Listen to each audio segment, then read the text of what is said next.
Hey, let's get to the highlights here. We got 11 to run out for you, and we start with the Memphis Grizzlies and the Miami Heat in the Shane Battier Bowl. Oh, yeah, Shane Battier. But look at this. This is un-Miami Heat-like. And you got to get the ball up.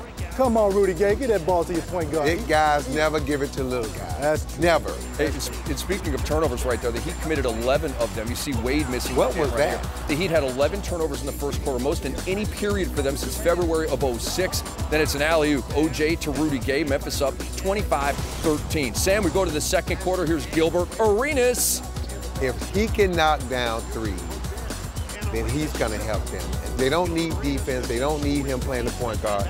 Make shots. That's what they need him to do. He had Miami up 30-15. Then Dante Cunningham to Maurice Spates. Memphis up 19. Yeah, hey, like I said before, these guys are a bunch of junkyard dogs. They don't care if you're the Miami Heat. They don't care who you are. They are coming to beat you each and every night. And Rudy Gay doesn't care. If the shot clock is running down, he's going to splash a J in your eye. He had 17. Memphis up 19. We go to the third. LeBron James to Dwayne Wade. Heat back in this thing down 12. Well, Miami's not going to go away quietly. They have won 17 games in a row at home. And then it's LeBron James, finger rolling it in. He had 21, 6, and 6. Miami within 10. Here they come, but the Grizzlies had answers all night. Mike Conley, great job running the basketball team, and I love point guards that run the basketball team first. Then if you need them to take a shot, they can step up and make it, which is what Mike Conley did. We go to the fourth. Gilbert Arenas, another shot made. Memphis up 81-64. Then it's Zach Randolph to O.J. Mayo. How about a three ball? That's what they brought him in to do, to provide outside shooting for the Memphis Grizzlies. Mayo had Memphis up by 20. It appears that long home winning streak is over. Zach Randolph, yes, he had 14 and 14. And the Memphis Grizzlies beat the Miami Heat 97-82. Memphis moves to 31 and 23. And they become the first Heat opponent to win a wire-to-wire game since November of 2010. 7 Grizzlies reach double figures, including 3 off the bench. Miami sinks to 39 and 15. This L does snap their 17-game home winning streak, one short of matching the franchise record. Here's the post-game reaction, and we start with Rudy Gay. Man, we just played great defense. Defense really won this game for us. They're a great team. And they have, obviously, everybody knows they have a lot of weapons, but, you know, we attack them defensively. And like I always tell you guys, when we turn the ball over, we're not that good.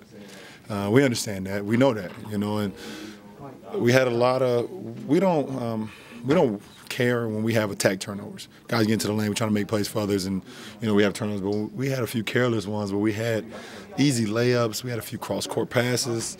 It was just careless, and we understand that. We're a veteran ball club, and we know we just can't turn the ball over like that. Our crowd did a great job of, you know, helping us, willing us to wins at times, and, you know, and just, you know, the energy that we play with. But, you know, it happens.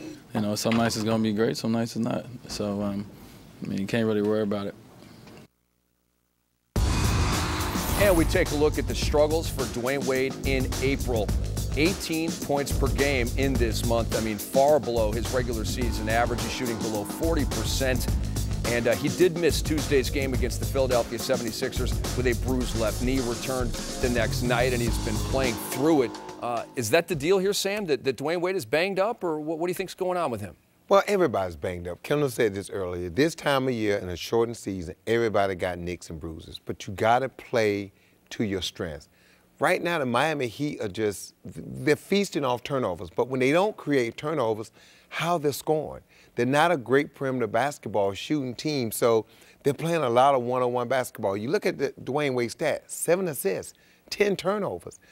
I mean, they're going to have to start moving the basketball, getting easy basket, playing inside the three-point lane, and start getting to the free throw line. They are not attacking the basket, putting pressure on the other team's defense, and they're settling for too many outside shots, and that's not their strength. So, Kendall, let's talk about the Memphis Grizzlies. And, by the way, this is the only meeting this year between these teams, and that's probably good news for the Heat. They're probably like, good, we don't want to see these guys again. They just beat them at home by 15.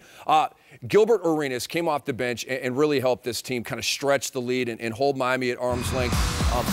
How good does he make the Grizzlies?